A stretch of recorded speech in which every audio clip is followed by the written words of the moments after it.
Bien, las buenas tardes para todos. Sean ustedes bienvenidos a aquellos que nos siguen a través de Banrep Cultural Pasto. Y bueno, hemos transitado en este seminario por diversas perspectivas en torno a esos aspectos de relevancia para el arte en estos tiempos. Que están enfocados en la problemática del otro contemporáneo y específicamente en la hostilidad-hospitalidad. Hemos tenido perspectivas filosóficas, un poco también desde las comunidades indígenas, hemos transitado, por supuesto, desde las experiencias de los artistas y esta tarde Javier nos convoca a conocer y reflexionar en torno desde la postura de un artista de incidencia en Colombia como es Elkin Rubiano. Sí, muy buenas tardes para todos. Igual tenemos ahora otra perspectiva, el que nos acompaña y bueno, agradecerle su participación, su aceptación en este seminario que nos ha convocado a reflexionar en torno a estos aspectos, a estas palabras, ¿no? Hostilidad, hospitalidad, otro contemporáneo, sí, muy relevantes en la esfera actual de un mundo bastante complejo, en donde la frontera, las migraciones, las violencias políticas de toda índole, y hay muchas situaciones que se presentan. Entonces, ¿cómo pensar desde el arte y cómo crear desde el arte en estas condiciones y para qué crear desde el arte, ¿no? Entonces tendremos la visión de Elkin. Muy bienvenido y dejamos con Isabel para que haga la presentación. Bien, dentro del perfil de nuestro invitado, pues Elkin Rubiano es bogotano, es doctor en Teoría del Arte y la Arquitectura de la Universidad Nacional de Colombia, sede Bogotá. Es magíster en Comunicación por la Pontificia Universidad Javeriana en Bogotá y sociólogo por la Universidad Nacional de Colombia de la misma ciudad. Es director del área de Humanidades y Estudios Literarios de la Universidad de Bogotá, Jorge Tadeo Lozano. Sus áreas de trabajo se concentran en la teoría estética, la crítica curatorial y las sociologías del arte urbana. Es un gusto poder contar con Elkin en este espacio para abordar los rostros, las tumbas y los rastros, el dolor de la guerra en el arte colombiano. Elkin, bienvenido. Continuamos con su exposición. Buenas tardes, Isabel y Javier. Muchas gracias por la invitación. Muchas gracias al Banco de la República por permitir compartir, digamos, algunos resultados de una investigación que realicé durante los últimos años. Entonces, eso es lo que voy a presentar. Bueno, como les decía, lo que voy a presentar son los resultados de la investigación que hice en el contexto del doctorado que cursé en la Universidad Nacional de Colombia y terminó titulándose de esta manera, ¿no? Los rostros, las tumbas y los rastros, el dolor de la guerra en el arte colombiano. Entonces voy a contextualizar un poco cuál fue la pregunta de investigación e iré mostrando los resultados. El interés principal o los antecedentes de la investigación tiene que ver con un interés que tenía un grupo de compañeros y yo sobre la relación de arte y política, con seminarios que hicimos, grupos de estudio.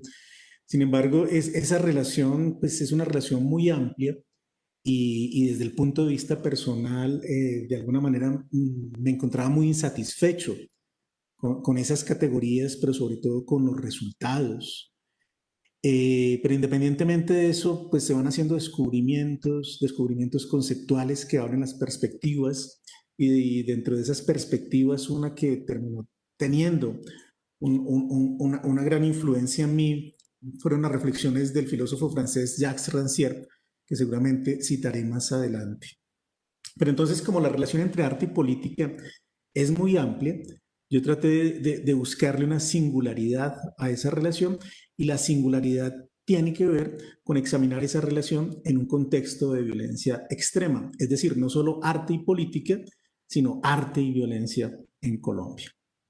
Lo segundo, la pregunta por la efectividad del arte político. Esta es una pregunta que no le gusta principalmente a los artistas y no gusta porque hay una noción muy importante en el campo del arte moderno y es la noción de autonomía, ¿no? Y una de las maneras de definir la autonomía del arte es a partir de su no funcionalidad, ¿no? Pero independientemente de esa idea de autonomía, creo que cuando hablamos de arte político y cuando los artistas se interesan por algún aspecto político desde un sentido muy amplio, desde luego hay unos propósitos y esos propósitos tienen que ver con transformar el modo de ver una situación o transformar la situación misma. De modo, yo creo que sí es indispensable cuando hablamos de arte político tratar de mirar su efectividad y por lo tanto identificar los objetivos y las funciones de esas apuestas creativas. Y en tercer lugar, pues insertar esta investigación en una línea mucho más amplia y tiene que ver con las investigaciones que se han hecho en Colombia sobre esta relación, específicamente la de arte y violencia. ¿Cómo voy a estructurar la charla? La charla la voy a estructurar a partir de 6 tesis. Las anuncio aquí para que nos vayamos como logremos organizarnos y ese es el orden que iré llevando. En primer lugar, una tesis sobre los rostros y los rastros. En el segundo, el arte como sustituto funcional del ritual funerario. El tercero, con la activación del aula de las víctimas, los sobrevivientes y los perpetradores de hechos atroces. El cuarto, en esa historia de arte y violencia en Colombia, la estrecha relación que hay entre paisaje y violencia, una suerte de paisajismo de la crueldad y cómo ese paisajismo de la crueldad colinda con una mirada forense. En otras palabras, que los artistas, por otras vías, observan del mismo modo que observa, por ejemplo, un médico o un antropólogo forense. La quinta tesis tiene que ver con una emoción, la empatía, y la sexta con algo que he llamado los dolores heredados y que invierten de algún modo esta idea de los odios heredados para contar la historia de la violencia en Colombia. Comencemos con la primera tesis. En 2014, yo visité una exposición en el Centro de Memoria, Paz y Reconciliación y me llamó algo la atención muy rápidamente y es que en el mismo espacio de exhibición coincidían, por ejemplo, obras de Juan Manuel Echevarría y trabajos movilizados por colectivos de familiares que buscan a sus seres amados desaparecidos. ¿No? Acá arriba es una obra de Erika Dietes que se exponía en una iglesia de Bogotá, pero hacía parte de la misma exposición. La exposición se titulaba ¿Dónde están los desaparecidos? Ausencias que interpelan. Entonces, repito, algo que me llamaba mucho la atención era que en el mismo espacio, en la misma exposición, coincidieran artistas cuyos trabajos circulan por los circuitos tradicionales del arte, los museos y las galerías, por ponerles un nombre, aunque no sea del todo correcto, artistas de profesión, y que estos artistas de profesión estuvieran compartiendo el mismo espacio con estos colectivos. A mí eso me llamó mucho la atención, creo que era algo singular. A partir de ahí, pues yo construí una hipótesis que después pude comprobar y la indico rápidamente. La tesis tiene que ver con ese diálogo entre los rostros y los rastros en el contexto del arte que se ocupa de la violencia en Colombia. Primero voy a indicar lo de los rostros. Los rostros tendrían que ver con las imágenes que movilizan los colectivos de familiares de personas desaparecidas. Las prácticas creativas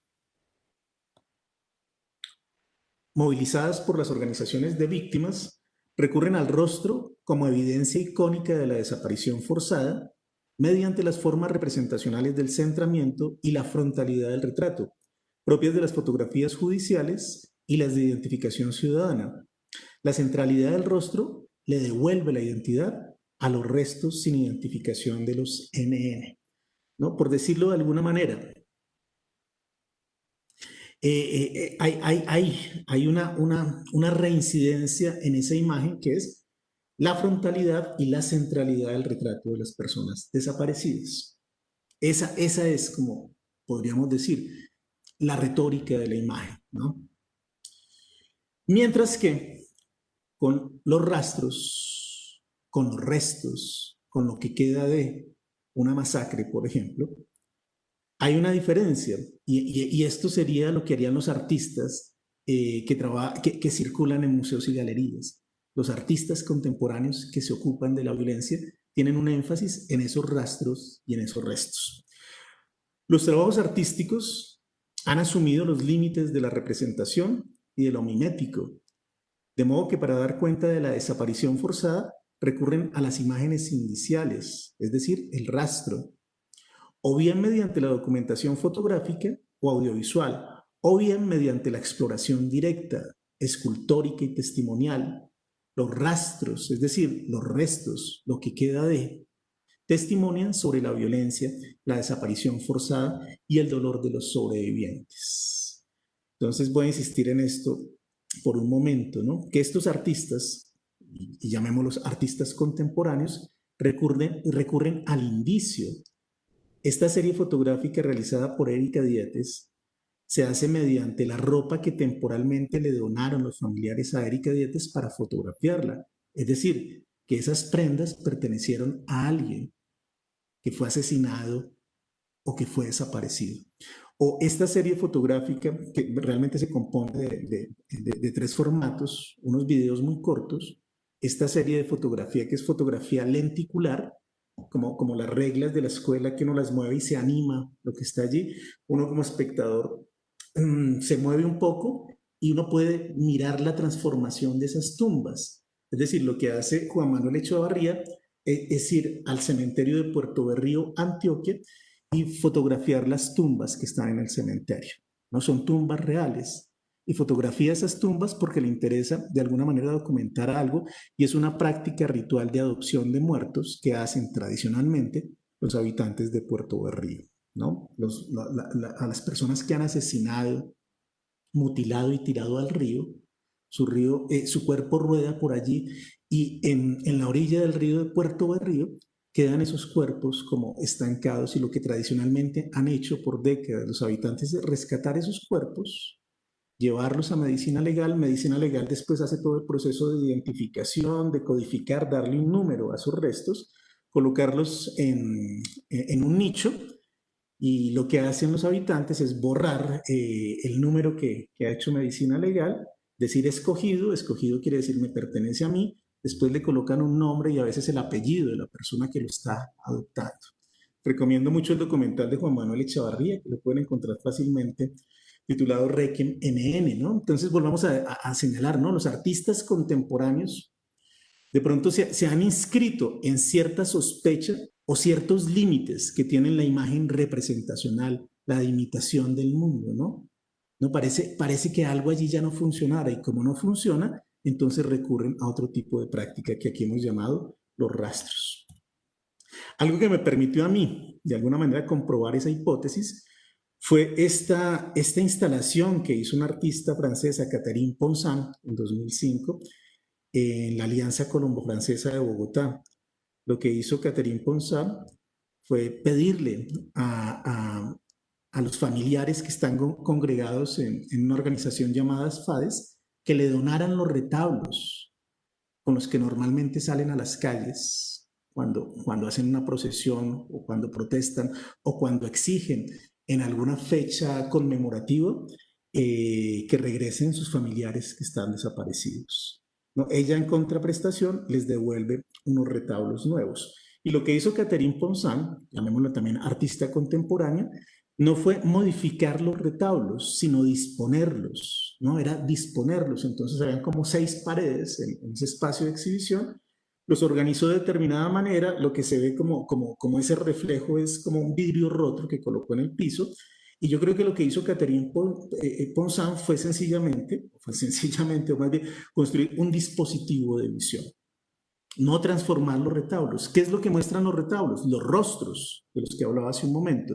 Pero creo que lo que le interesa a Catherine Ponsard como artista contemporánea es que en esos rostros hay un rastro en la propia materia de los retablos. ¿Y qué es lo que alcanza a ver uno? Pues que esos retablos están envejecidos, que algunas fotografías ya no se pueden ver, ¿no? Que están carcomidas por la humedad, ¿no? Y lo que está indicando esta disposición de los retablos es que los familiares de las personas desaparecidas llevan meses, años y décadas sacando esos retablos al espacio público.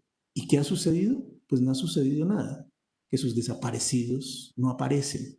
De modo que creo que ese dispositivo de visión lo que nos quiere mostrar es un olvido estructural y que ese olvido estructural puede evidenciarse en el rastro grabado en el retablo que me muestra esos rostros. Lo digo de otra manera. Cuando un artista contemporáneo se interesa en el rostro de la víctima, se interesa en el rostro de la víctima porque allí se pueden encontrar unos rastros. En este caso, un tiempo grabado en la materia. Veamos dos referencias claves para esta relación entre arte y violencia en Colombia. Uno es el libro de Álvaro Medina, el libro que hizo o que recoge una exposición hoy en día emblemática realizada en el Museo de Arte Moderno de Bogotá en 1999, llamada sencillamente Arte y Violencia en Colombia desde 1948. Allí Álvaro Medina lo que hace es construir históricamente 3 periodos de esa relación entre arte y violencia en Colombia. La primera la llama la violencia bipartidista entre los 40s y los 60s, lo que se conoce como el periodo en mayúscula de la violencia. El segundo periodo, la violencia revolucionaria entre los 60s y los 80s, y tendría que ver con la ola de guerrillas en Latinoamérica después de la Revolución Cubana y cómo eso tiene también una incidencia en el modo de producción artística. Y por último, lo que él llamó una violencia narcotizada de los 80 hacia adelante. Entonces, creo que esto aclaraba mucho desde el punto de vista histórico, ¿no? Lograr ver algunos cambios marcando 3 grandes periodos. La otra investigación más reciente es la de María Margarita Malagón, y María Margarita Malagón también tiene en cuenta el periodo que está analizando Álvaro Medina, pero ella lo organiza de otra manera. No a partir de esos cortes temporales, sino a partir de modos de hacer artístico y construye 2 grandes momentos. Uno que estaría ubicado en los 50s y 60s y dice lo siguiente, donde se desarrolló un lenguaje visual, simbólico y altamente expresivo.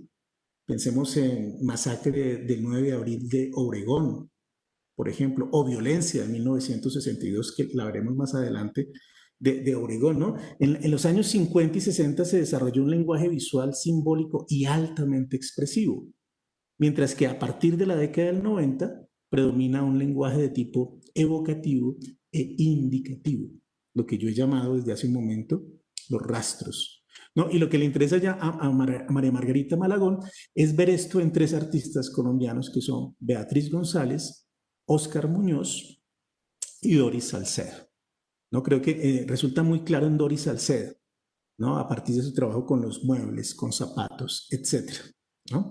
Entonces, estas 2 investigaciones llegan hasta el 80 y comienzos del 90 respectivamente. Son investigaciones, repito, que tratan de analizar distintas décadas.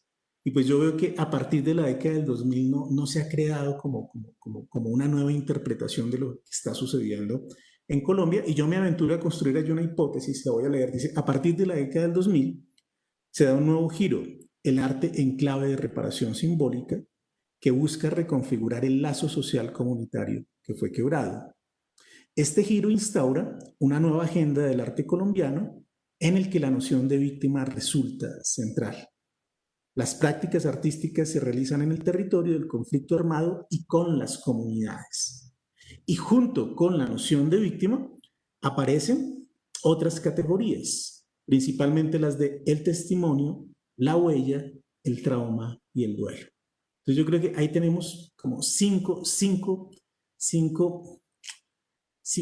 nociones para tener en cuenta. Vuelvo a repetirlo, los artistas trabajan ya no representando a la víctima, sino con las víctimas y los sobrevivientes, y trabajan en los territorios del conflicto armado.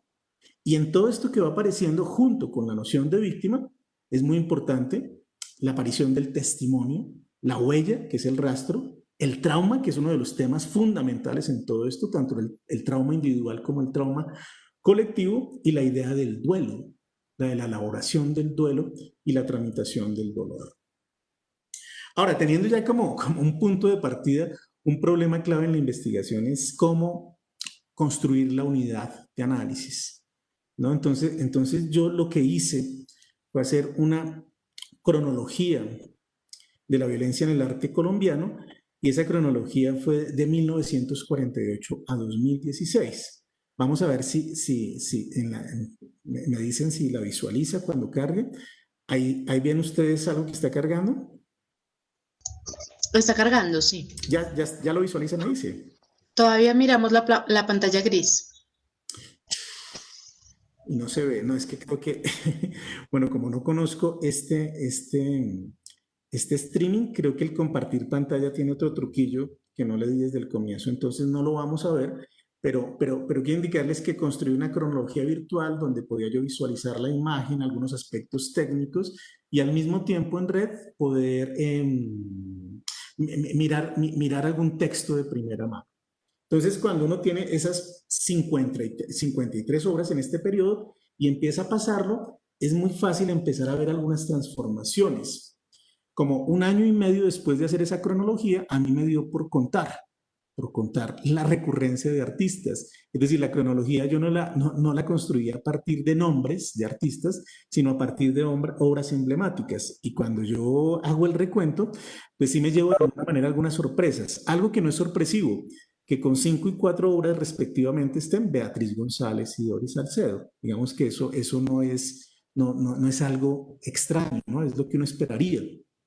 No, 5 obras de la maestra Beatriz González, que a propósito, este sábado se inaugura una retrospectiva de ella en el Museo del Banco de la República, 3 pisos con la obra de Beatriz González, que creo que están haciendo, para los que están fuera de Bogotá, creo que hicieron una visita virtual de 360 grados para que la consulten cuando aparezca activo. Bueno, 5 obras de Beatriz González, 4 obras de Doris Salcedo, pero algo que sí ya allí resultaba como extraño es que en esa cronología apareciera, por ejemplo, Juan Manuel Echavarría con 4 obras, porque Juan Manuel Echavarría, aunque su carrera artística la empezó alrededor de los 50 años, teniendo 50 años, sus obras son de la década del 90, ¿no? Entonces, de la década del 90 al 2016 aparece con 4 obras, cuando de pronto la primera obra de Beatriz González con este tema es de la década del 70.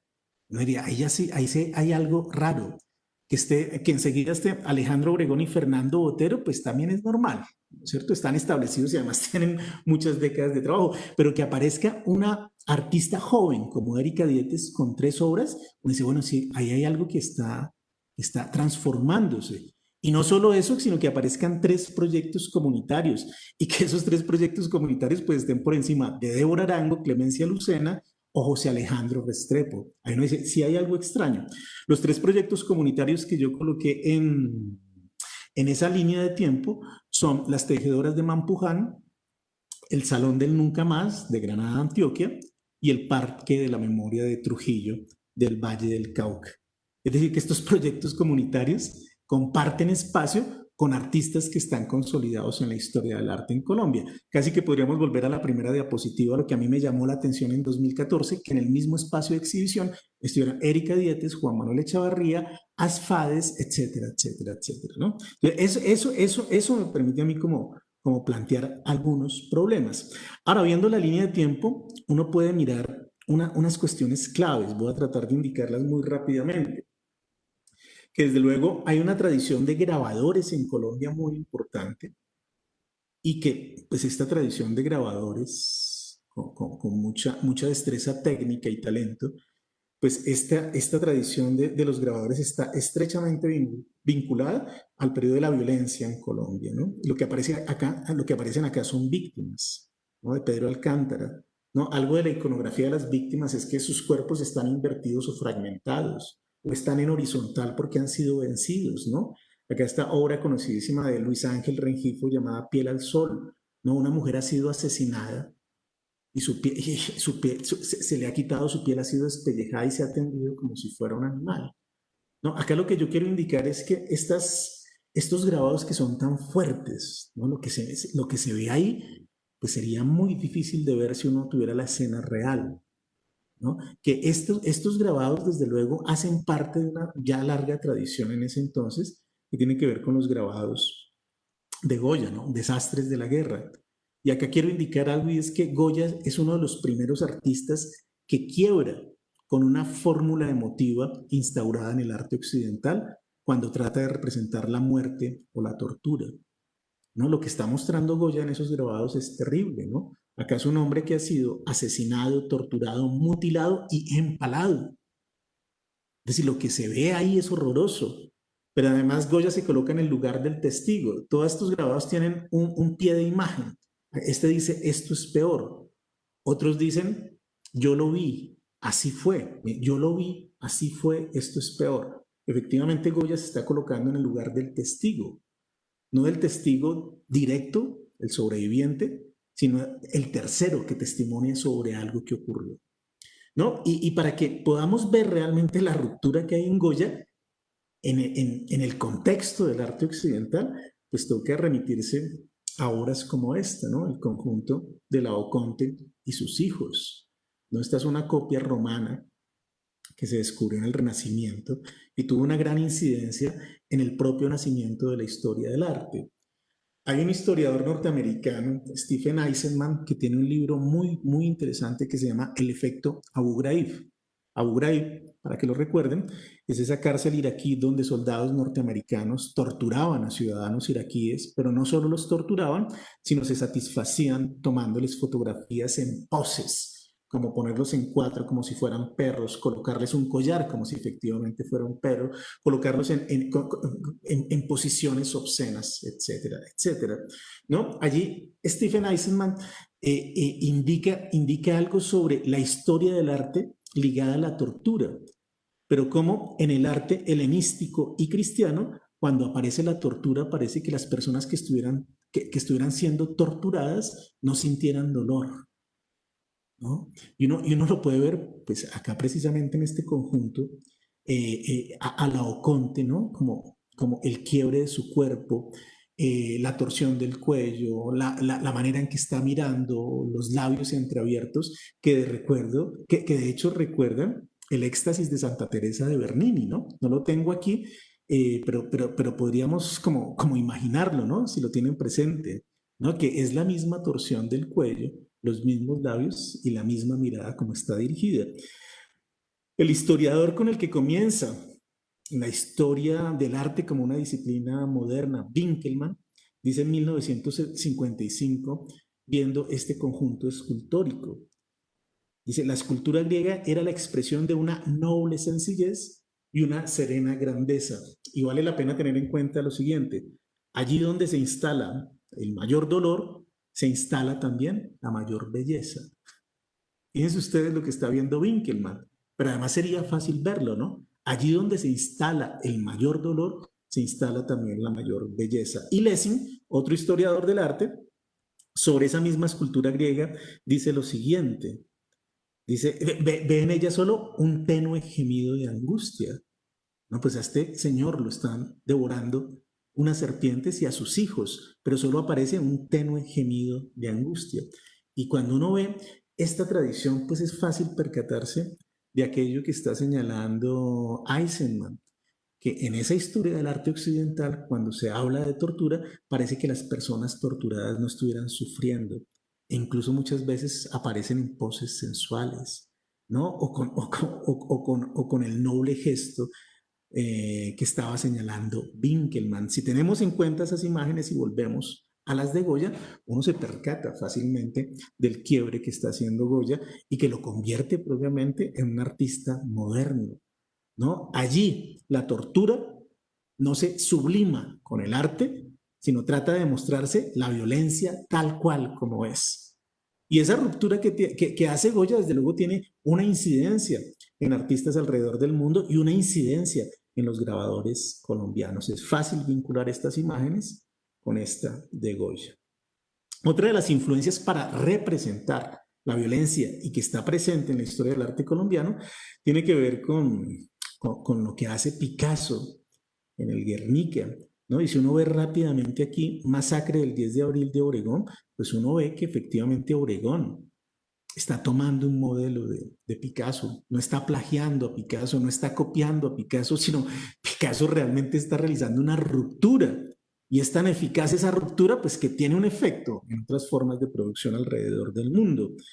¿Qué es lo que aparece aquí? Bueno, aparte de la escala de grises, estos cuerpos tendidos, estos fragmentos de cuerpo, esta pierna que no se sabe a qué cuerpo pertenece, estas cabezas que parecen estar flotando, ¿no? Esta madre, ¿no? Es una imagen que se repite mucho en toda esta iconografía de la violencia, es la madre con su hijo muerto en brazos. Pero algo a propósito que llama la atención es esta cabeza de caballo. John Berger, que es un pintor pero también un teórico del arte, dice algo que a mí me ha llamado mucho la atención. Dice, el genio de Picasso está en haber podido ver en una sola cabeza de caballo el dolor que otros artistas buscaron en un hombre crucificado. Vuelvo a repetirlo porque creo que está dando en un punto clave de esta representación. Dice, el genio de Picasso está en haber podido ver en una sola cabeza de caballo todo el dolor que otros artistas buscaron en un hombre crucificado. Porque a propósito, en esta iconografía de la tradición occidental, cuando están torturando a las personas, parecen que estuvieran sintiendo placer, y cuando aparecen todas estas escenas de caza de animales, parece que también los animales cazados estuvieran agradeciendo el hecho de ser cazados, ¿no? Acá aparece el caballo, y el caballo muestra un inmenso dolor, y si el caballo sufre de esa manera, podría uno preguntarse, entonces, ¿qué medida tiene el dolor humano? ¿No? Uno ve eso que está haciendo Picasso allí, que está claramente presente en esta obra de Alejandro Obregón, Masacre del 10 de abril, ¿no? Aparecen estas piernas que no corresponden a ningún tronco, aparecen como estas cabezas que están flotando, y no traje muchas otras imágenes de la historia del arte colombiano donde aparecen esas cabezas, en Luis Ángel Rengifo, por ejemplo, y aparece esta imagen terrible que es la de un niño asesinado sobre el cuerpo asesinado de su madre, que además está embarazada, ¿no? Acá vemos los indicios de que efectivamente esta mujer está embarazada. Y uno encuentra en esos periodos 40, 50 y 60 en la historia del arte colombiano la presencia de esa mujer embarazada, ¿no? Pues acá está en Picasso, en esta obra que se considera la obra emblemática de la violencia en Colombia, que se titula sencillamente Violencia, de Obregón, de 1962, donde el cuerpo tendido de esta mujer se confunde con el horizonte, ¿no? Un paisajismo de la violencia. Pero si vemos esta obra de Alipio Jaramillo, acá en la parte inferior izquierda también encontramos a una mujer embarazada, ¿no? Eso a mí me ha llamado mucho la atención y me he preguntado por qué la presencia de esa mujer embarazada, y seguramente tiene que ver con esas modalidades de asesinato, tortura y escenificación del crimen que se ve en el periodo de la violencia, ¿no? Y que recoge de manera muy elocuente la antropóloga María Victoria Uribe en su libro titulado Matar, Rematar y Contramatar. Y muchos, es decir, los que tenemos, los que ya estamos bastante mayores, hace parte de nuestra memoria colectiva todos esos repertorios, no solo de asesinatos, sino de significación del crimen, ¿no? Nos resulta familiar escuchar estas modalidades como corte de corbata, corte de mica, corte de florero. Yo a mis estudiantes que tienen 18, 19, 20 años les pregunto sobre esto, y ya no hace parte de esa memoria, ¿no? Pero si a ellos les pregunto si han escuchado de motosierras y casas de pique, sí, eso sí lo tienen referenciado, ¿no? Pero estas modalidades del 40, 50 y 60, no solo está estas que acabo de mencionar, sino está esta otra de no dejar semilla, ¿no? No dejar semilla es incluso matar a los niños y a las mujeres embarazadas. Si no dejar semilla quiere decir que si usted deja crecer a ese niño, cuando tenga la posibilidad de portar un arma, va a cobrar venganza. No, el dejar semilla es anticipar la venganza. Y acá indico de una vez algo, ¿no? Y cuando uno lee la historiografía de la violencia en Colombia, se encuentra muchas veces con esta idea de los odios heredados, ¿no? Los odios heredados como una forma de reproducción de la violencia. Que aparezca la mujer embarazada allí, asesinada, tiene que ver con este principio de no dejar semilla. Para que no nos perdamos, ¿no? Estamos viendo como la cronología del 48 al 2016 y ver rápidamente como algunas transformaciones. Aquí estaría lo que Medina llama violencia revolucionaria unida a la lucha guerrillera en Latinoamérica, ¿no? Y casos emblemáticos como el Taller 4 Rojo o Clemencia Lucena, ¿no? Si las imágenes que acabamos de ver buscan conmover y perturbar al público, a propósito de los objetivos del arte político y de su efectividad, no, uno de los objetivos de todo esto que acabamos de ver, como esto y esto, es perturbar y conmover al espectador. Que el espectador vea imágenes atroces y seguramente aparezca allí un tipo de reflexión ética que diga, esto no debería seguir ocurriendo. ¿no? En estas obras, ubicadas en la década del 60 y del 70, tal vez la función del arte político se transforma y más que conmover y perturbar al público, lo que busca es concientizar al público sobre una situación, ¿no? Casi que el lugar que ocupa el artista como artista crítico es el de mostrarle al público relaciones ocultas que tal vez no ha podido ver por su propia cuenta, ¿no? Concientizar al público. Este tríptico de Diego Arango y Nirma Zárate podría ser muy elocuente para dar cuenta de esto, ¿no? Agresión del imperialismo a los pueblos, ¿no? 3 escenas. Una primera escena. Acá el dólar, pues ustedes no lo alcanzan a ver muy bien, pero no tiene la imagen de Washington, sino tiene la imagen de algunas multinacionales, ¿no? Y pues lo que está construyendo allí, pues es directamente que detrás de las guerras que los Estados Unidos llevan al resto del mundo, pues lo que esconde son intereses económicos, que este cazabombardero no se desliga de una petrolera, que mata al pueblo y lo hace sufrir. Segunda escena, concientizar al público. Pero si el pueblo se arma y lucha conjuntamente, puede destruir poco a poco al imperialismo. Y si se ha unido de manera eficaz, lo vence eficientemente, el cazabombardero cae y entonces este es un pueblo feliz, ¿no? Una retórica muy sencilla que lo que busca, repito, es concientizar al público sobre alguna situación. Ahora, algo que a mí me interesa y empiezo a ver desde finales del 90 y desde comienzos del 2000 es algo que aparece de manera profusa. Lo que aparece de manera profusa es la metaforización del cementerio. Esta obra que ya hemos visto de Juan Manuel Echavarría, el trabajo que hace un colectivo de 2 artistas, Gabriel Posada y Yorlady Ruiz, llamado Magdalenas por el Cauca, donde pues, se trabaja en toda la orilla del río en relación con esos cuerpos que han sido tirados al río, ¿no? Los ríos en Colombia como grandes tumbas. De hecho, en la década del 60 hay una película que se llama Río de Tumbas. O lo que hace Beatriz González en el Cementerio Central de Bogotá con Auras Anónimas, o lo que hace Erika Dietes con objetos que le donan ya de manera permanente para disponerlos de esta manera, ¿no? Oscurecer el espacio de exhibición. Esto que llamó relicarios, allí se custodian objetos que pertenecieron a personas asesinadas o desaparecidas, escapularios, cartas, prendas, herramientas, etcétera.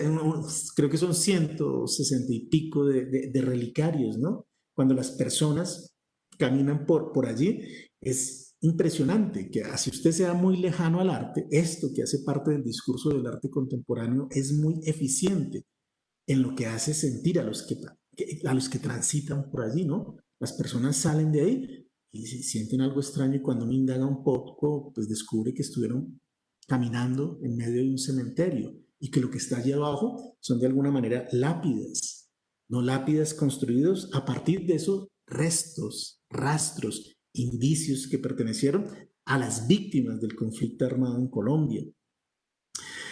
O esto que es pues, desde comienzos del 90, ¿no? Atrabiliarios de Doris Salcedo, esto parece una fotografía, pero no es una fotografía, sino son zapatos que dice el artista recolectó en zonas de conflicto o le fueron donadas, y lo que hace ella es construir una falsa pared en el, lugar en el sitio de exhibición, hacer un nicho y en ese nicho ingresar esos zapatos, a veces un par de zapatos, a veces solo un zapato, y lo sella con vejiga de vaca y el hilo que sella la vejiga con la pared es un tipo de sutura post-mortem, la que se hace cuando un cuerpo llega para que se haga una autopsia, ¿no? Acá solo hay 2, pero al igual que esta profusión de relicarios, lo que aparece allí de manera profusa son esos zapatos y cuando las personas ven eso, sucede algo a lo que sucede cuando han visitado la exposición de Erika Dietes, ¿no? Lo que aparece aquí es la metaforización del cementerio y un recurso retórico, pero lo retórico allí se lleva al objeto, ¿no? El recurso retórico es lo metonímico. Entonces hay una metáfora del cementerio y un recurso metonímico con respecto al féretro, la fosa común, el sudario, la mortaja, etcétera, etcétera, etcétera. Acá, ¿qué es lo metonímico? ¿No? La metonimia se entiende, o una de las maneras, porque hay muchas formas en las que esta forma aparece, pero una de ellas es la sustitución del todo por la parte o la sustitución de la parte por el todo, ¿no? Entonces, acá la sustitución del todo por la parte es el zapato y el todo es aquella persona que ya no está, ¿no? Pero los zapatos son tan eficaces en hacer presente aquello que está ausente que cuando se transita por esa exposición, algo ocurre. Yo no la he visto, pero me gusta preguntarle a las personas que la han presenciado y he logrado percatar que sucede lo mismo que sucede con esta exposición de Erika Dietes.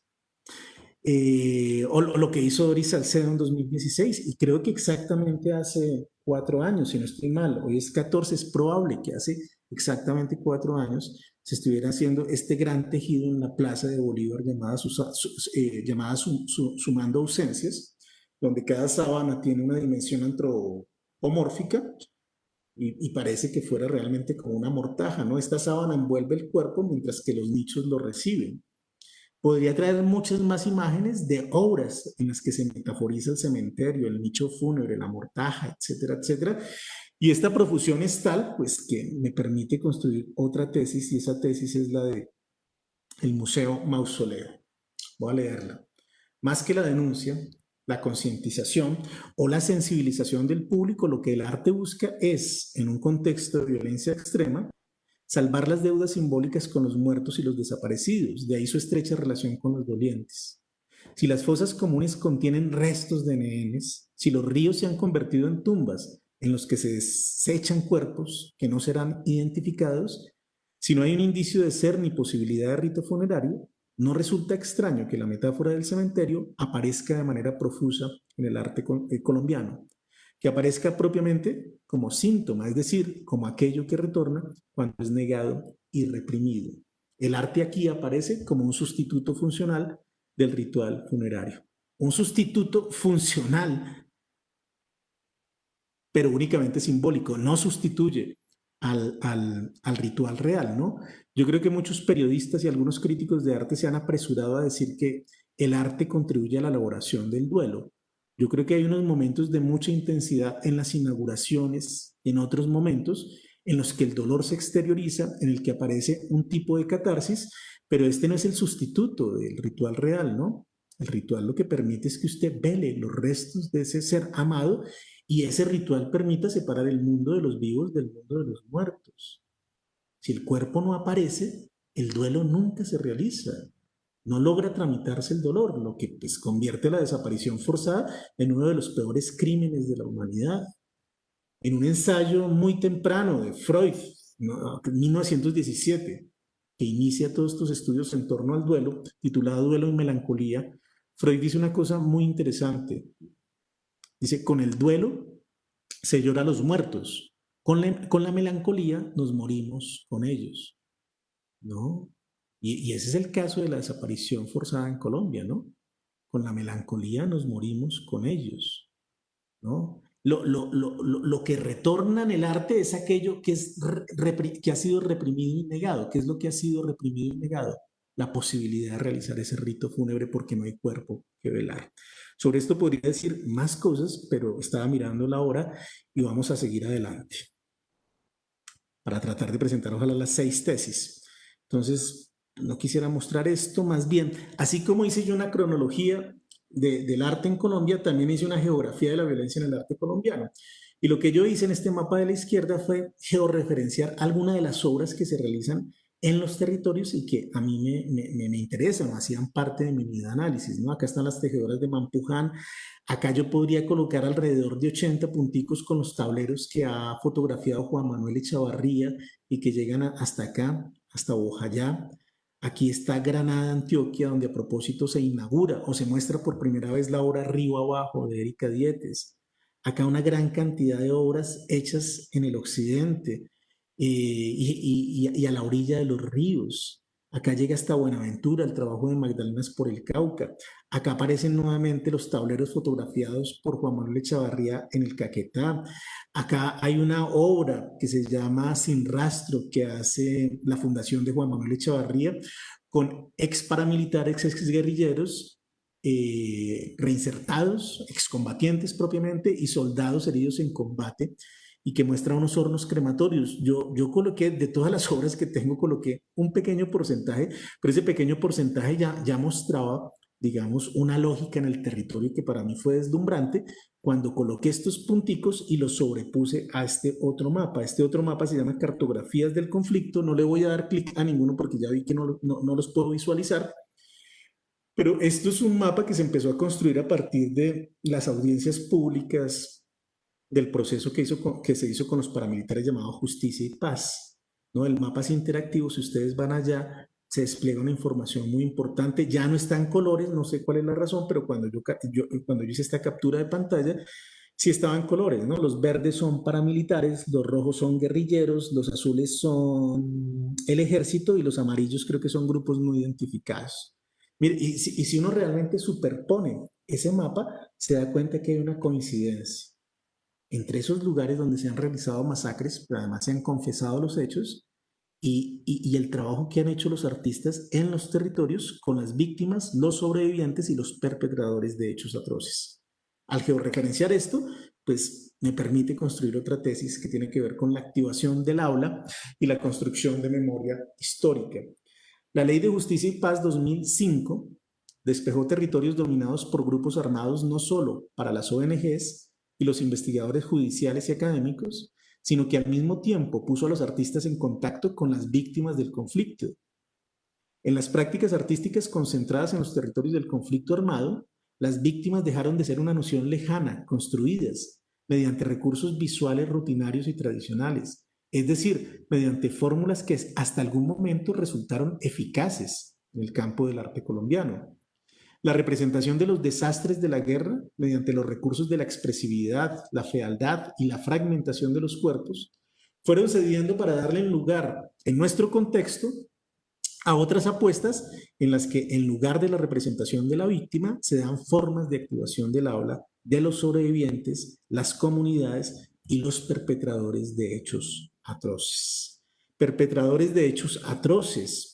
Esto hace parte de ese proyecto llamado La Guerra que no hemos visto, un proyecto de memoria histórica con la Fundación Puntos de Encuentro, la que mencioné hace un momento, con desmovilizados de las AUC, las FARC, el ELN y soldados del ejército heridos en combate. Y la guerra que no hemos visto es que realmente hay una guerra que no hemos visto. Estas pinturas que parecen hechas por niños, pues las hacen personas que presenciaron hechos y que participaron activamente en algunos hechos. Este es el descubrimiento que hace este soldado, John Gerardo, de unos hornos crematorios de paramilitares cerca a Cúcuta.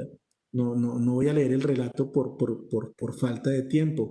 Esta la hace un exguerrillero, se llama Henry, y aunque esto tiene 8 paneles, el título se concentra en el panel 6, lo titula El Corazón, porque aquí en un combate que se da entre guerrilleros y paramilitares apoyados acá, no sé si yo acá lo tengo tapado, pero ustedes tal vez lo ven, acá hay un helicóptero del ejército colombiano apoyando a los paramilitares, donde se da un combate por 2.000 millones de pesos para compra de coca. Como siempre es la población civil la que está en medio de todo esto. Los paramilitares toman a este campesino que se llama Luis Cardona, de 21 años, lo interrogan, no tiene información, lo torturan, le sacan los ojos, no muere, y finalmente para que se muera le abren el pecho y le sacan el corazón. Hay algo, no lo tengo aquí, también el relato por tiempo, pero les voy a contar rápidamente. Mire, la Fundación Puntos de Encuentro y Juan Manuel Echavarría ha vinculado a los excombatientes, bueno, en estos talleres y muchas veces también en el montaje que se hace de las obras, como la que se hizo en el Museo de Arte Moderno entre 2018 y 2019 o 2017-2018, en el que algunos excombatientes participaron en el montaje, pero aparte de eso servían como guías para ir indicando cuál es el propósito de estos trabajos. Uno de los guías era John Gerardo y otro de los guías es un ex paramilitar llamado Jefferson. En 2017, mire, esta obra, El Corazón de 2007, representa esto, pero en 2017 Juan Manuel Echavarría y su equipo deciden ir nuevamente a esos territorios y va con los testigos, con los que presenciaron esos hechos y pintaron, para que narren y se hacen unos videos con unos drones. Entonces uno ve, afuera del cubículo está la pintura, uno entra y aparece la imagen en video y la voz en off, ¿no? Y es impresionante este asunto de la memoria porque cuando el dron está por allí volando, uno mira y la fidelidad del número de casas, calles y hasta el árbol, que es un árbol de higuerón, permanecen allí, ¿no? Y Jefferson, que participó del montaje, está pintando el cubículo, escucha la voz en off, obviamente antes de la inauguración, que habla de este pueblo que se llama La Novia en Caquetá, y Jefferson se para abruptamente y dice, ¿quién pintó eso? Yo estuve en ese combate, quiero conocer a la persona que pintó eso porque todo lo que dice es cierto. El día de la inauguración, Juan Manuel Echavarría lleva a Henry y se la presenta a Jefferson. Y Jefferson lo primero que le dice a Henry es, ¿cuál era tu alias? Y él responde, Caliche. Y Jefferson dice, Caliche, a usted estuvimos 3 años buscándolo para matarlo, porque esa era la consigna, matarlo. Y dicen eso y se abrazan.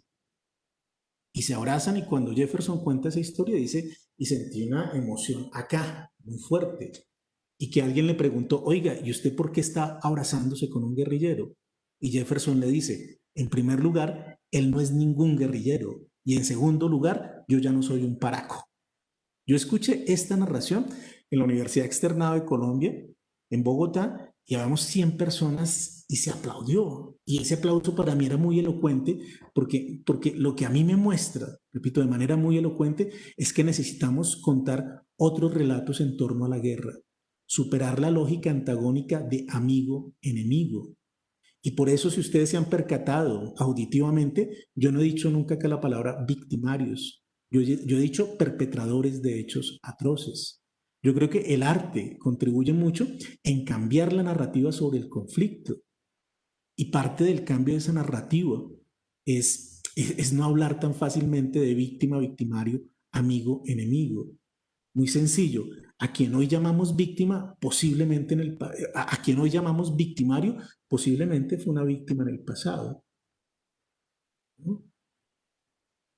A quien le llaman hoy victimario a un guerrillero, posiblemente fue víctima a los 15 años cuando fue reclutado. De modo que esas zonas grises pues deben trabajarse con mucho cuidado, ¿no? La idea de identificar y dejar identificado plenamente a un sujeto en determinada categoría puede ser muy complicado para lograr pasar la página, para superar precisamente los odios heredados. Y yo acá podría contar muchas historias como la de Jefferson y Caliche con las que me he encontrado y que me he encontrado precisamente a partir de lo que el arte puede hacer. A propósito, uno de los talleristas de la guerra que no hemos visto, y las pinturas son más de 200, uno de los talleristas se llama Noel Palacios, y Noel Palacios es uno de los sobrevivientes del ataque a Bojayá, donde fueron masacradas más de 100 personas en la iglesia. Noel Palacios, Noel Palacios fue instructor de pintura, y fue instructor de pintura de desmovilizados de las FARC. Pues fíjense, solo acá para decirlo muy rápidamente, que Noel Palacios no tiene un discurso de venganza, sino al grupo que perpetró el hecho, con más de 100 personas masacradas, tiene la capacidad de darles clases de pintura. De modo que ahí está operando algo muy importante. Lo digo, repito, podría dar muchos detalles sobre todo esto, pero por cuestiones de tiempo lo voy a pasar. Cuarta tesis. Acá vimos este árbol de higuerón donde se masacró a Luis Cardona y se le sacó el corazón. Y yo me encuentro constantemente en todo esto, este recorrido, esa estrecha relación que hay con el paisaje y que los árboles hacen parte de la memoria de las víctimas como de la memoria de los perpetradores.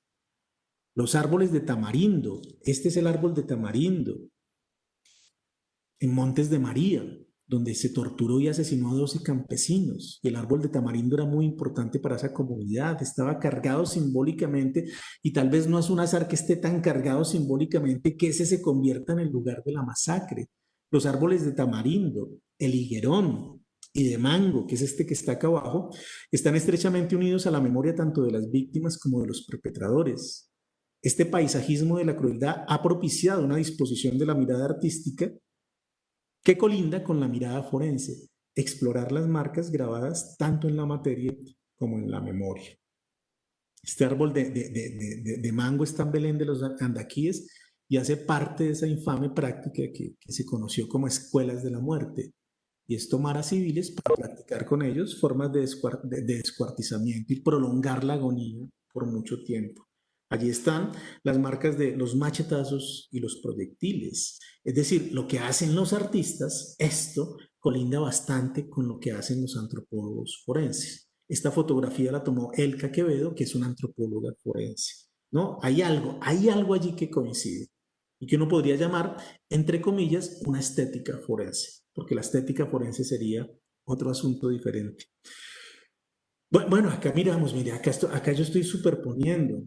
Esto que está en amarillo es relicarios, lo que vimos, como esas suertes de lápidas que se colocan en el piso, y un trabajo fotográfico que hace Juan Manuel Echevarría con Fernando Grisales en los Montes de María, en lo que fuera un campamento de las FARC bombardeados por el ejército. Una década después, tal vez, Juan Manuel Echevarría y Fernando Grisales van a la zona y van escarbando en la hojarasca y descubren estos utensilios. Y yo los superpongo allí, ¿no? El cepillo de dientes del guerrillero, el cepillo de dientes de la víctima, el peine y el peine, el vestido de fiesta de una niña y el vestido de fiesta de un niño. Voy a leer allí lo que a mí me hace pensar este trabajo precisamente de corte propiamente forense.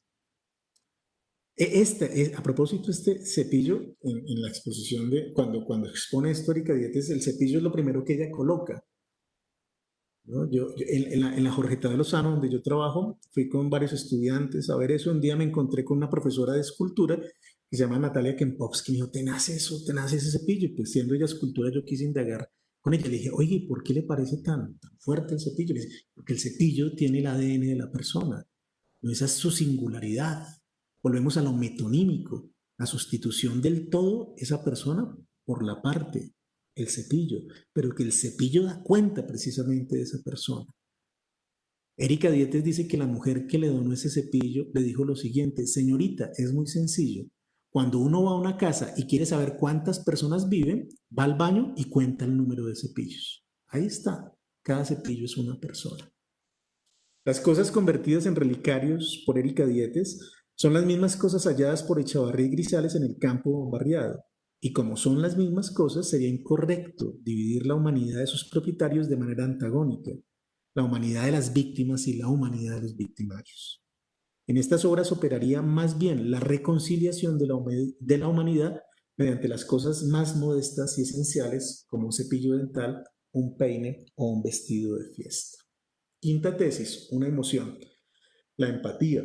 Esta fotografía es de Jesús Abad Colorado, como muchas otras fotografías. Esta fotografía me parece bella, ¿no? A propósito de decir bello, hoy en día parece que fuera un pecado, ¿no? Que la belleza fuera un tabú. Pero a mí esta fotografía me parece bella por muchas razones. Por la frontalidad de la fotografía. Porque Eugenio Palacios, que es un sobreviviente de Ojayá, y su mujer, su esposa, murió allí. Eugenio Palacios mira de frente y sostiene la mirada. Que esos brazos fuertes de hombre trabajador sostienen con delicadeza el cuerpo de su hija. No, esta es una fotografía muy bella que además me parece a mí que rompe con la iconografía de la víctima. Y creo que ese es uno de los aciertos a propósito de Jesús Abad Colorado. Voy a leer la tesis con respecto a la empatía. Cuando la víctima es una abstracción, cuando yo no la conozco, cuando es una noción lejana, cuando la víctima es una abstracción, los artistas tienen la licencia para describir desollados con preciosismo formal o atacar y transgredir una figura hasta la desfiguración. Esto que les mostraba al comienzo, ¿no? De la década del 60, 50, 60. Cuando la víctima es una abstracción, los artistas tienen licencia para describir desollados con preciosismo formal.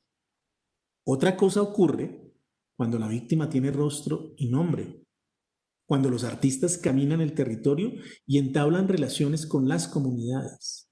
En lugar del repudio que produce la deformación, Lo que se busca es la empatía del espectador, mostrando la dignidad de la víctima mediante los objetos que le pertenecieron, a través de la solidaridad que aparece después de la barbarie, poniendo en evidencia la fortaleza de los sobrevivientes. Yo eso lo encuentro en la fotografía de Jesús Abad Colorado, en los trabajos de Erika Dietes, Juan Manuel Echavarría, Yorladi Ruiz y Gabriel Posada, entre otros. Eso es lo que yo encuentro.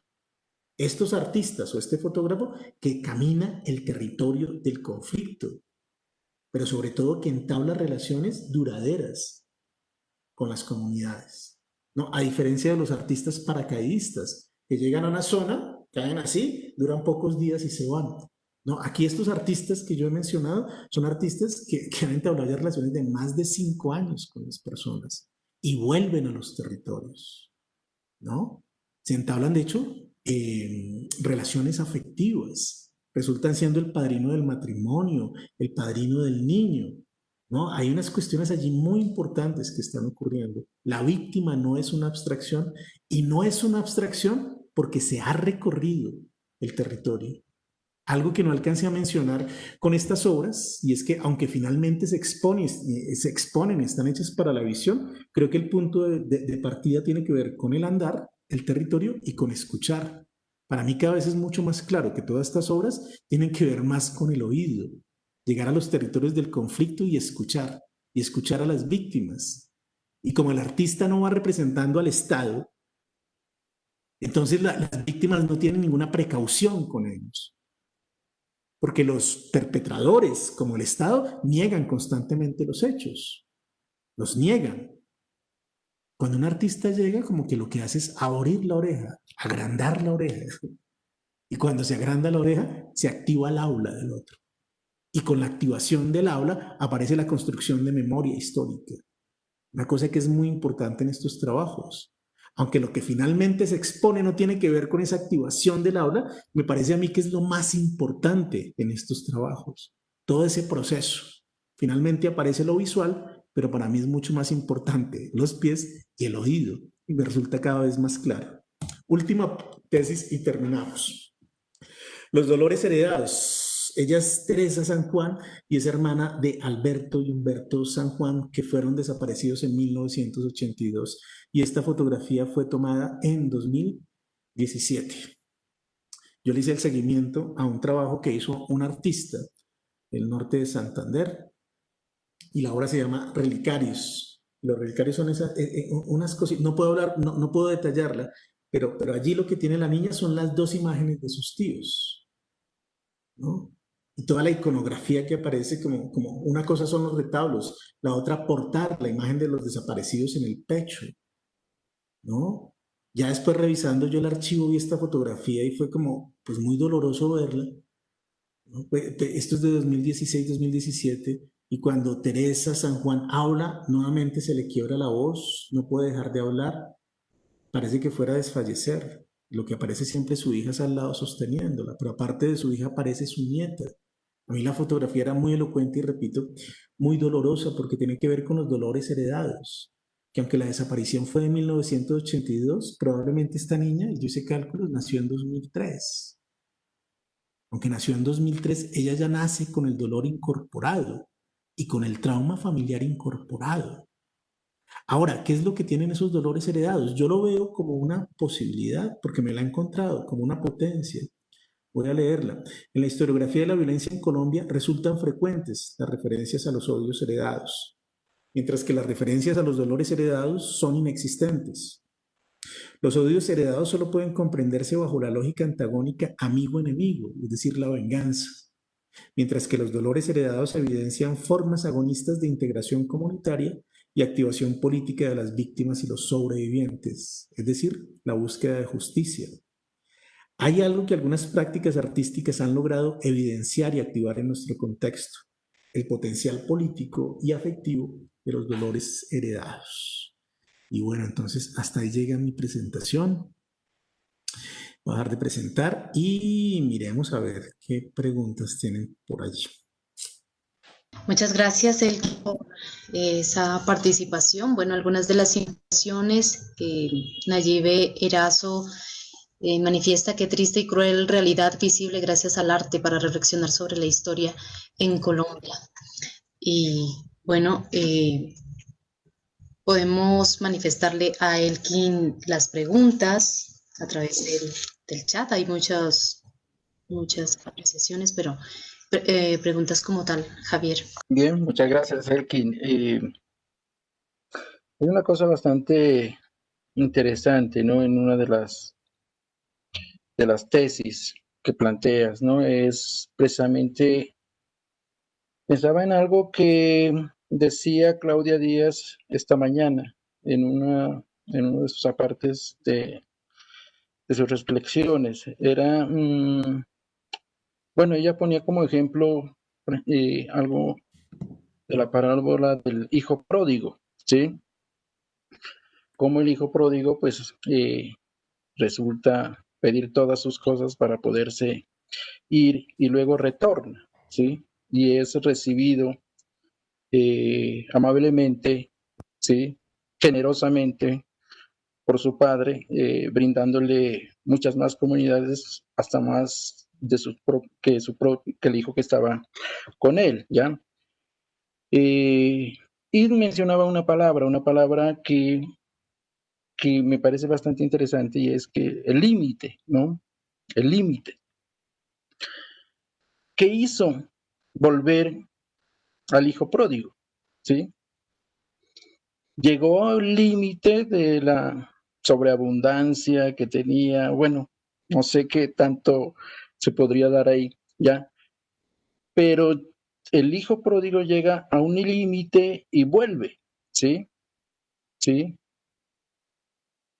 Vuelve, denominémoslo camino, o ruta, o lugar, o territorio, o comunidad, hogar, familia, casa, ¿sí? Pero lo hace volver, ¿ya? A mí me parece interesante cuando tú mencionas precisamente al guerrillero y al paramilitar, ¿sí? Dándose un abrazo. ¿Qué hizo que el paramilitar y el guerrillero dejaran sus acciones, digamos, inhospitalidad, digamos ahí? Eh, ¿Qué hizo que ellos regresaran, digamos, a ese camino y lograran entablar, digamos, ese abrazo, ¿no? Cuando se dice, cuando él era paraco, cuando él era guerrillero, ¿no? Entonces son cosas como de un pasado, digámoslo así, de un pasado, eh, pero que ese pasado existe, pero que no, digamos, entabla la diferencia para generar, digamos, un conflicto. Y cuando terminas con la última tesis de los odios heredados, ¿no? Que me parece también otro elemento que genera ahí una contradicción, ¿no? Total, ¿sí? Entre víctima y victimario, y que se pone entre paréntesis la venganza, ¿no? ¿Sí? Que me parece bastante complicada, ¿no? Y además heredada. Entonces uno dice, bueno, entre víctima y victimario, que es todavía mucho más complejo, porque acá estábamos hablando de paramilitar y guerrillero, ¿cierto? Pero acá es víctima y victimario, ¿sí? Hay una situación más compleja todavía. Entonces uno se pregunta, ¿habrá algún momento en donde ya no habrán odios heredados, o los odios estarán ahí, o los rencores estarán ahí, pero que no afecte, digamos, la hospitalidad, ¿sí? Ese abrazo que se dieron es hermoso, como tú dices, ¿no? La belleza no se trata tampoco de, de, digamos, de construirla de esa forma, ¿no? Sino más bien es igual, ¿no? Es un acto bello, amoroso, de hospitalidad, ¿sí?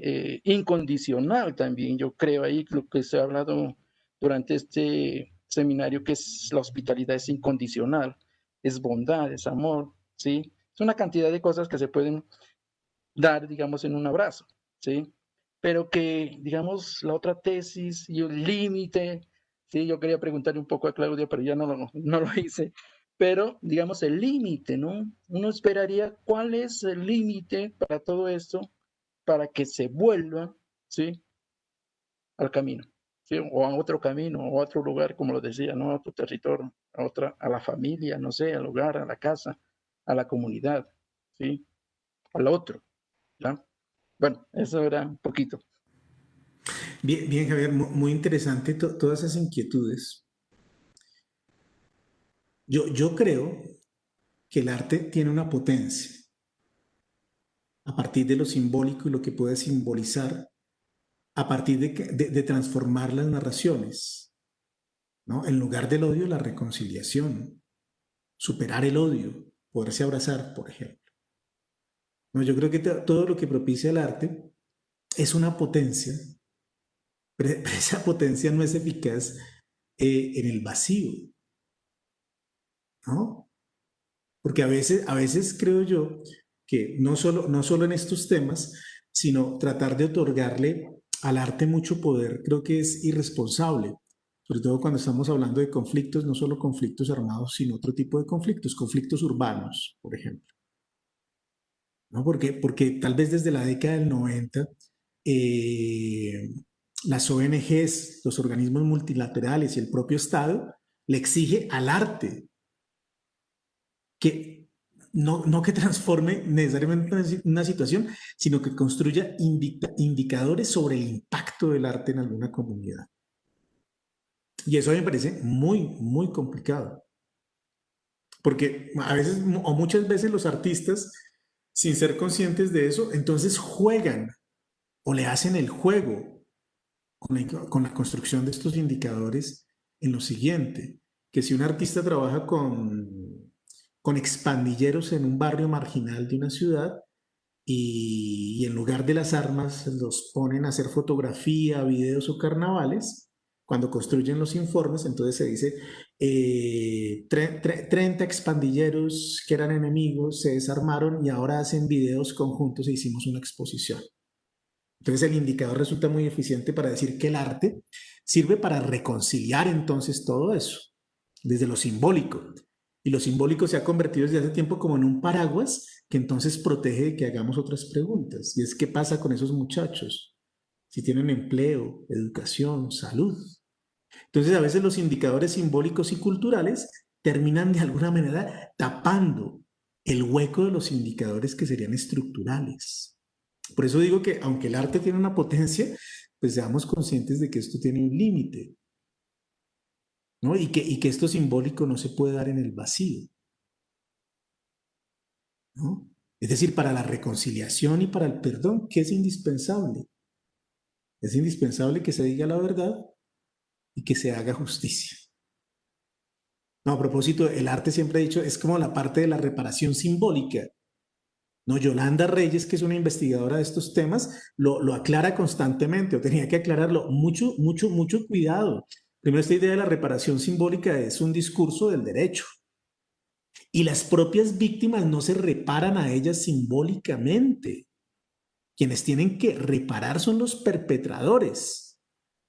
Entonces no digamos tan fácilmente que, por ejemplo, las tejedoras de Mampuján, etcétera, pues lo que hacen con esos tejidos es la reparación simbólica. No. Desde el punto de vista legal, la reparación simbólica le corresponde a los perpetradores. Cuando yo presenté las primeras diapositivas y dije, a partir del 2000 se da el arte en clave de reparación simbólica, pues lo dejé tal cual para ser fiel con el proceso de investigación. Pero como yo estaba planteando la hipótesis, era errónea desde el punto de vista conceptual. A propósito, quien me hizo percatar del error fue Yolanda Sierra, con sus investigaciones en esa relación de arte y derecho, ¿no? Las propias comunidades y las víctimas pueden tener resiliencia, pero el discurso de la reparación simbólica es otro. Recogiendo para que haya reconciliación, para que haya perdón, para que se superen los odios heredados, tiene que haber verdad. Y la verdad ya es una forma de justicia. Saber por qué sucedieron las cosas, quiénes lo hicieron y por qué lo hicieron, dónde tiraron el cuerpo y si es posible rescatarlo para poder finalmente ritualizar la muerte. No, a propósito, si nos quedamos en toda esta metaforización del cementerio y lo que sucede intensamente en el momento de la inauguración y en otros momentos, pues hay que tener más mesura. Cuando sobre todo se dice que estas obras permiten la elaboración del duelo. No. Yo creo que hay algo de irresponsabilidad si uno lo dice de esa manera. porque yo puedo ser testigo del momento de la catarsis y el llanto reparador en torno, por ejemplo, a un objeto o una representación de la persona desaparecida. Pero toca preguntarse, ¿y qué pasa semanas después? ¿Y qué pasa meses después? ¿Y qué pasan años después? Que los familiares siguen con el mismo dolor y con una vida que ya no es posible de vivir tranquilamente. Entonces, el arte simboliza, que tengamos en cuenta, y repito, que la simbolización es potente, pero que tiene unos límites. Yo hablé aquí ahora de la fotografía de Jesús Abad Colorado, pero cuando uno mira el documental El Testigo, estaba en Netflix y lo ha pasado Canal Caracol y no sé qué más, cuando uno mira eso y Jesús Abad vuelve 10 años después a los territorios que fotografió, se encuentra con las personas a veces en peor situación que 10 años atrás, más pobres, sin verdad y sin justicia. Pues una vida así es una vida completamente destruida, amargada, ¿no? Entonces los discursos en torno a la reconciliación, los abrazos y el perdón, discursivamente son muy fáciles.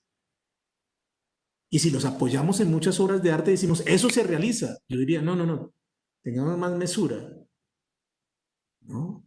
Eso es interesante, eso tiene muchas posibilidades, pero no podemos seguir con la sombrilla de lo cultural y de lo artístico que me impide entonces que mire qué es lo que está sucediendo en otros planos. En el caso este específico, es el de la verdad y la justicia, fundamentales, porque hablé de los jóvenes pandilleros que hicimos un carnaval, ya no se matan. Bueno, sí, en este momento, acá hicimos la fotografía, ya no se matan, pero se han insertado formalmente al empleo, tienen educación, porque si no sucede eso, pues nos quedamos solo con la foto y esa foto es ficticia. No sé si Javier responde un poco a la inquietud, pero tiene que ver más bien como veamos esto no como definitivo, sino de manera ambivalente, que así como hay unas posibilidades, pues también hay unos riesgos. Yo creo que siempre hay que tener como todo el panorama en conjunto y decir, el arte tiene una posibilidad de construir imágenes, de construir nuevas narraciones, pero el arte no lo es todo. Decir que acá el arte tiene la posibilidad de transformar el mundo, pues hombre, no seamos tan románticos. Necesita verdad y justicia. En esto que estuve mostrando, ¿no? El arte en el contexto del conflicto armado. Micrófono, Javier. Sí, sí, porque, por ejemplo, uno dice, bueno, eh, ¿qué sucede con el hijo pródigo, no? Pues el hijo pródigo lo que hace es volver después de una situación difícil, ¿no? Difícil, ¿sí? Compleja, ¿sí? El otro tiene comodidades.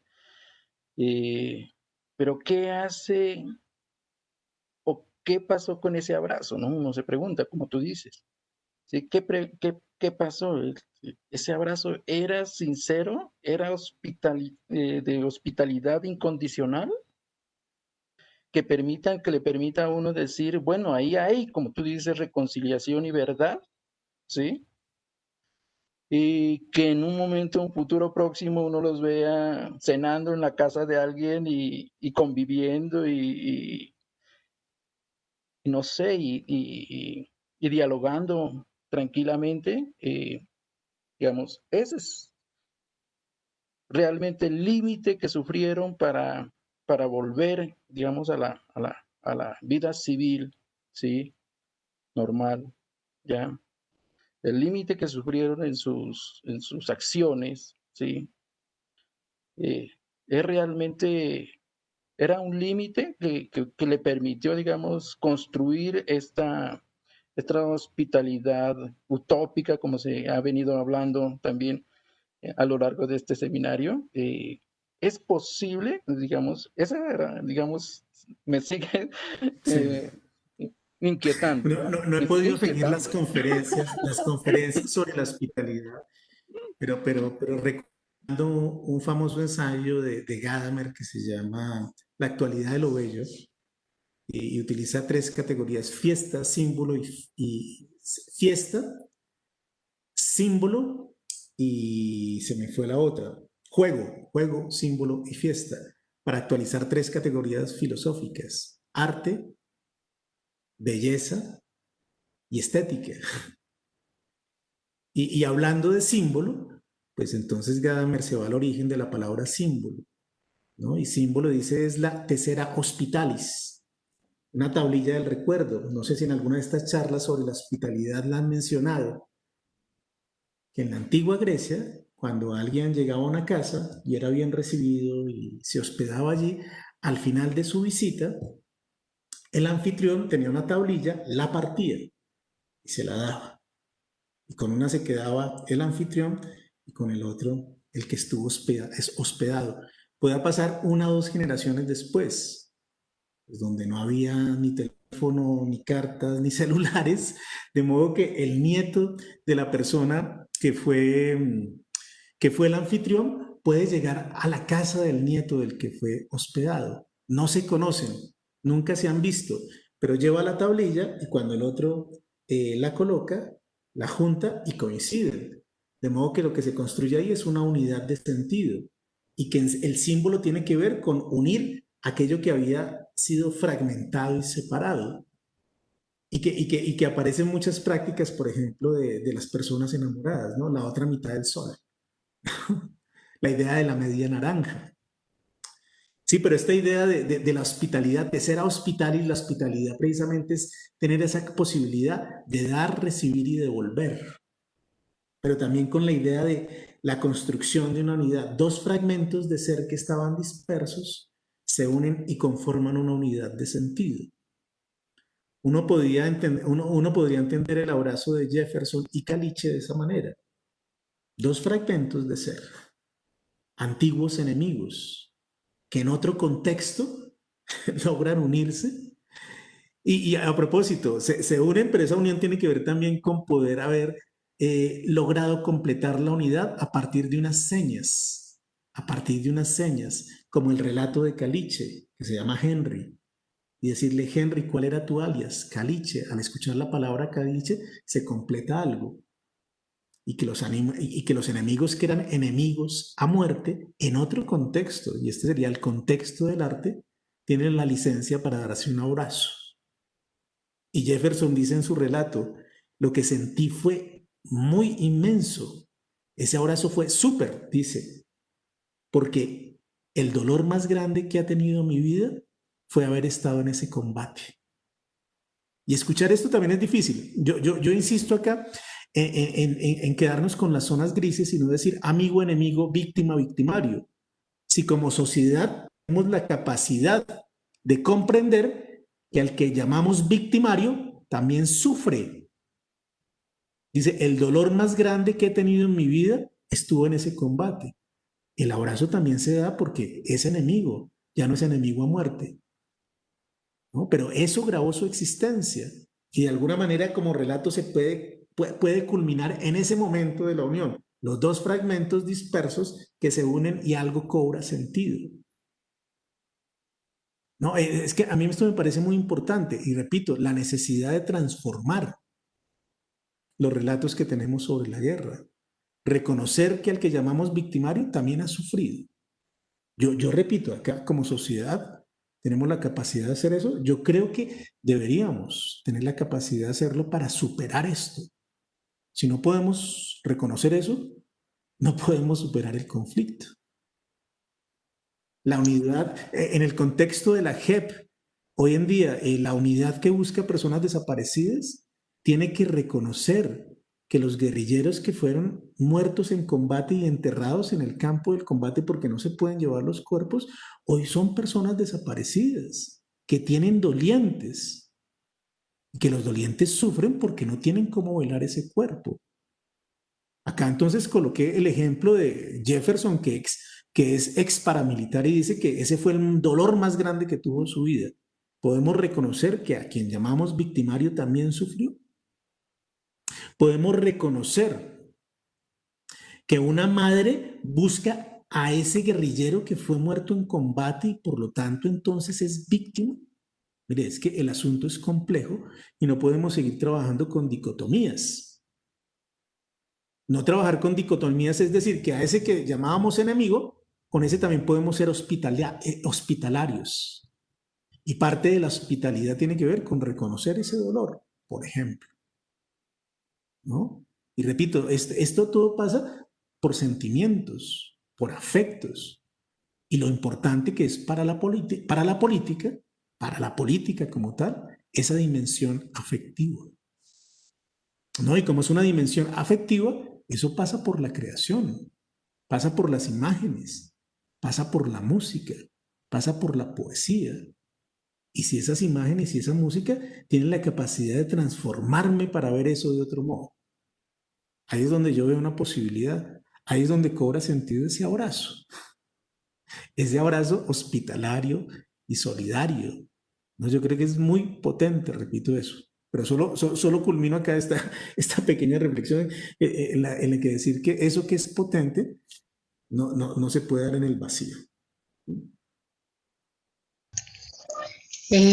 Magra AKA registra en el chat: soy familiar de víctima de desaparición forzada y la verdad lo que la mayoría de nosotros buscamos es que cese tanta crueldad en nuestra Colombia. No quiero hablar de rencor, pero es difícil en su momento hablar sobre perdón hablar sobre perdón.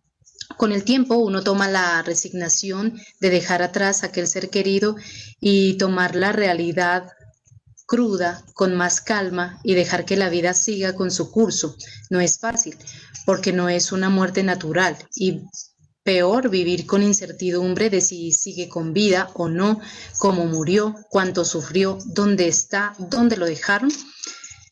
Sé que no es una pregunta, pero deseo compartir que con el arte he logrado plasmar aquel duelo. Cantar libera este dolor y miedo. Pues, mire, muy elocuente, si no es una pregunta, pero es muy elocuente todo lo que se dice. Nuevamente acá lo del perdón, ¿no? Es decir, el perdón no sea en abstracto. Se puede perdonar cuando como mínimo hay verdad. Como mínimo. ¿Verdad? ¿Dónde está? ¿Qué le hicieron? Si murió, ¿por qué murió? ¿Dónde está su cuerpo? No, la verdad ya es reparadora. Entonces los discursos también en torno a que debemos perdonar, no, el perdón necesita como mínimo de verdad y mucho mejor si va acompañado de justicia, ¿no? Entonces muchas gracias allí por eso, que no es una pregunta, pero muy elocuente lo que escribiste allí. Nancy Arcos, la sensibilidad puesta al servicio de los más sufridos. Gracias por compartir tantos saberes.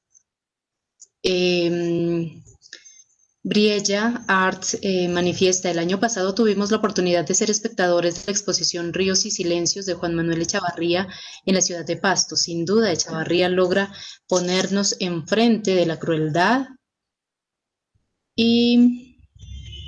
Porque es que no me deja mirarlo aquí. De la crueldad y la humanidad de la guerra, en el sentido de que detrás de cada cifra, de cada homicidio, de cada testimonio, de cada familia desplazada, de cada víctima del conflicto armado, de cada duelo, hay una historia. Es allí donde la frase "en los rostros se encuentran los rastros" cobra demasiado sentido. Se logra obtener de alguna manera una interpretación profunda de las situaciones vividas y memorizadas, tanto de víctimas como de victimarios, y lo más increíble aún, que el tratamiento de estas voces no se hace de manera diferencial. Hay una igualdad en cuanto a la posibilidad de producir sentido mediante las imágenes, los relatos, la escucha pública del habla, en la que los testimonios provenientes de distintos caminos son igualmente legítimos. Este tipo de expresiones logran que aquellos que no hemos sido tocados directamente por la guerra logremos entenderla de algún modo. Nancy Arcos dice: ¿quién debe reparar?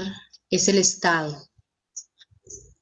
Y Jaime Andrés Mesa señala muy buenas reflexiones respecto a la responsabilidad del arte. Lo digo ya que en la academia se nos ha puesto una tarea como agentes que den solución al conflicto, sobre todo desde la convicción de que toda obra de arte debe ser política, entendido lo político como aportar una solución pragmática al conflicto.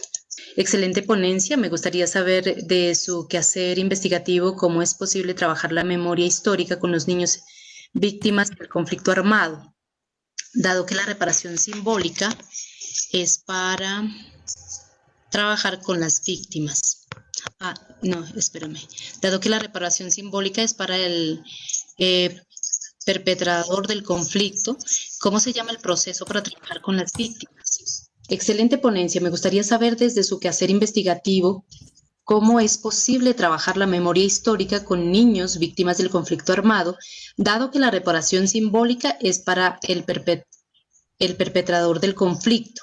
Pregunta, ¿cómo se llama el proceso para trabajar con víctimas? Con niños, mira, yo con niños no sabría cómo trabajar, pero hay una gran cantidad de expertos acá en Colombia que están trabajando con niños. Y además he visto algunos trabajos a partir de los dibujos que hacen los niños, como sobre todo como trabajo de psicólogos y psicólogas logran descubrir allí unas cosas, sobre todo de niños de familias desplazadas que llegan a contextos urbanos y cargan la memoria de masacres y muertes de familiares, ¿no? Es un asunto muy delicado y que requiere de un trabajo muy cuidadoso y por eso lo hacen psicólogos, porque por ejemplo en el aula de clase, si alguien de manera intuitiva, porque quiere hacer algo muy importante para algunos niños desplazados, pues lo que hacen estas imágenes cuando se dibujan es que activan memorias que están unidos a traumas. Y si en el aula de clase se activa ese tipo de trauma, ¿qué hace una persona que no tiene la formación profesional para llevarlo a cabo? No es un asunto muy delicado trabajar tanto con víctimas como con perpetradores. Porque este juego de activación de la memoria lo que está activando son traumas, ¿no? Una de las características del trauma es que permanece reprimida y puede salir de un momento a otro, ¿no? Y si sale el evento traumático, ¿qué puedo hacer yo al respecto? ¿O cómo debo actuar? ¿No? Entonces creo que ahí siempre hay una mediación, una mediación muy importante desde el punto de vista psicosocial, ¿no? Creo que algunos artistas trabajan de la mano con algunos psicólogos. Sé que, por ejemplo, una serie fotográfica de Erika Dietes, Sudarios, lo hizo con una profesional que trabajaba con víctimas, ¿no? Porque el asunto no solo es activar memorias, sino, repito, cuando se activa una memoria traumática, ¿qué hago yo con la persona? O sea, tomo el relato y me voy y dejo a esa persona ahí. Entonces creo que hay unos protocolos desde el punto de vista médico que son muy importantes. Entonces, artistas, investigadores, historiadores, creo que hay que tener mucha conciencia, pues que se trabaja con unas personas que están en una situación desde el punto de vista psíquico muy delicado. Desde el punto de vista psíquico, quiero decir, con memorias traumatizadas, que de algún momento a otro se activan y es un asunto delicado. Entonces, ¿qué protocolos hay que hacer? Esos protocolos, pues son protocolos profesionales de medicina, como psicología y a veces medicina clínica, ¿no? Sé, por ejemplo, que las personas que trabajan de esta manera con víctimas que han pasado por traumas, después necesitan ser tratadas, ¿no? Porque recibir todos estos relatos también es muy fuerte para uno, como investigador. De modo que hay que tener tacto no solo por activar una memoria traumatizada, sino que hay que tener mucho tacto también de qué sucede con uno mismo. No es mucho el dolor que aparece por allí, y es un dolor que se incorpora en el cuerpo y que se incorpora también en la cabeza. Lo sé por muchas personas que trabajan en estos contextos. Bueno, y por mi propia experiencia en estos 4 o 5 años trabajando este tema, ¿no? Donde el dolor también termina incorporándose. Entonces siempre es un asunto muy delicado, ¿no? En lo que allí ocurre. Es decir, no se puede trabajar de manera espontánea. Y por eso los artistas paracaidistas o los investigadores paracaidistas pues son muy responsables, ¿no? Tienen unos recursos porque le dieron una beca para algo, llegan así, duran unos días y se van, ¿no? Una gran irresponsabilidad. Por eso creo que todos estos proyectos deben ser proyectos de larga duración. Y volviendo a la pregunta inicial con respecto a los niños, es que es un asunto muy delicado y que deben trabajar pues profesionales o tener acompañamiento profesional. Un niño que activa, vuelvo a insistir, que activa la memoria traumatizada en el aula de clase, ¿qué se hace con él? Es un asunto bastante delicado. Bueno, Elkin, pues hemos llegado al límite del tiempo. Creo que abusamos un poco de su De ninguna manera, yo puedo seguir hablando, sí. Bueno, quedan muchos interrogantes, quedan muchas perspectivas. Hemos mirado cómo ha hecho un análisis de todas estas prácticas artísticas en el territorio del conflicto armado en Colombia durante esas 2 primeras décadas del siglo XX y bueno, nos ilustra mucho también para continuar estas discusiones en torno a estas problemáticas del otro contemporáneo y sobre todo poder entender desde esa realidad del otro, desde ese entorno del otro también, desde ese mismo duelo del otro. De tal manera que ha sido muy importante este espacio. Muchísimas gracias, Elkin. No, a ustedes primero por invitarme y segundo para las personas que están conectadas, pues lo que estoy haciendo allí es como compartiendo algún tipo de información que de pronto puede completar lo que tuve que decir de manera muy apresurada. La tesis de doctorado la compartí ahí, el repositorio de la Universidad Nacional, que se va a convertir en libro, va a aparecer publicado por la Universidad Jorge Tadeo Lozano, seguramente el otro año, pero entonces ahí se puede ir consultando en digital. Entonces, también les compartí un canal que tengo en YouTube que es como de formación en temas de arte y visitas que hago a exposiciones en Bogotá, por si están interesados en seguirlo. Gracias, Elkin. Pues muy rico haber compartido pues este espacio, todos sus aportes y bueno, pues mañana continuaremos con nuestro seminario. Muchas gracias. Está muy interesante, trataré de conectarme si el trabajo me lo permite. Claro Sí, he que visto sí. la programación está muy buena, pero no he podido, mucho trabajo. Pero lo he visto, José Bueno, Jorge Carvalho mañana a las 9 de la mañana. Le leí los muchas gracias. ensayos, es increíble. Sí, Quisiera no perdérmelo, pero me lo va a perder, pero ya sé que entonces quedan en YouTube, ¿cierto? Sí, Quedan en Facebook. exacto. quedan en Bueno, Facebook. eso, entonces quedan ahí buenísimo. Voy a seguir la página ya mismo para quedarme con el material. Muchas gracias a todos Muchas los que se gracias. conectaron y muchas gracias por la invitación. Bueno, muchas gracias a todos por seguirnos a través de Banrep Cultural Pasto. Mañana estaremos con una nueva jornada. Agradecer mucho a nuestros conferencistas del día de hoy, pues hemos tenido 3 perspectivas muy interesantes desde sus trabajos, desde sus investigaciones, desde sus escritos. Y por lo tanto, es para nosotros muy grato. Un feliz resto de día para todos ustedes. Muchas gracias por acompañarnos.